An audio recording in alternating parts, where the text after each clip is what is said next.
Coco Martin, walang time para sagutin ang alegasyon ni Rod Navarro Jr. Nagbigay ng hint sa bagong serye si Gabo.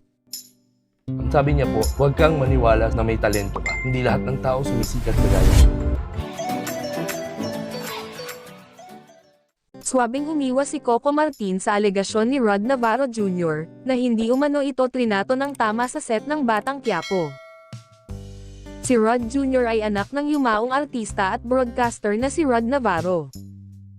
Siya ay nag-guest sa Batang Quiapo.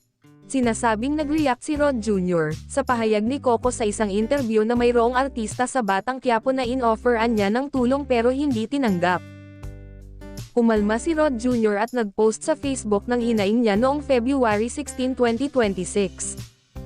Ayon kasi kay Rod Navarro Jr., nung nakatrabaho niya si Coco sa seryeng pinagbibidahan nito, ay hindi raw naging maganda ang treatment sa kanya nito. Minumura pa umano siya ng award-winning actor. Ipinagtanggol naman si Coco ng ilang kasamahan niya sa serye, kabilang ang actor-vlogger na si OG Diaz. Ayon sa post ni OG, si Rod, ang hindi gumawa ng paraan para gamitin ang offer ni Coco na tulungan siya.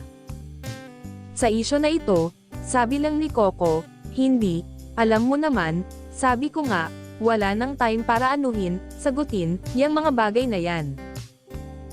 Pero nagpapasalamat ako sa lahat ng mga tao, sa mga artistang nakakatrabaho ko, na ipinagtatanggol siya. Sabi ko nga, para sa kanila ito." Ang tinutukoy ni Coco ay yung award na napanalunan niya sa PAFTA, bilang Best Drama Actor para sa kanyang serye na, Batang Quiapo. Samantala, inanunsyo niyang may bagong teleserye silang pagtatambalan ng kasintahang si Julia Montes. May titulong si Gabo, isa itong teleserye na sariling konsepto ng kapamilya aktor. Mas magaan daw ito kumpara sa Ang Probinsyano at Batang Quiapo. Saad ni Coco, sabi ko nga, para iba naman, para makapagbigay ng saya, ng inspirasyon, di puro iyak. Kumbaga, sabi ko nga, this time medyo light, mas pampamilya, pambata. Pero pagdating sa action, syempre nandun pa rin para sa ating mga tatay, sa ating mga lolo para masaya pa rin. Nandun pa rin yung drama para sa ating mga nanay at lola. Bagong challenge pero excited para iba naman. Iba naman yung ibibigay natin gabi-gabi sa mga manunood para mapasaya naman sila. Isa rin sa nakadagdag sa excitement ni Coco ay ang muli nilang pagtatambal ni Julia.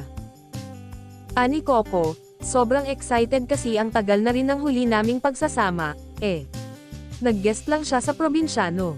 Finally this time, ito talagang show para sa aming dalawa.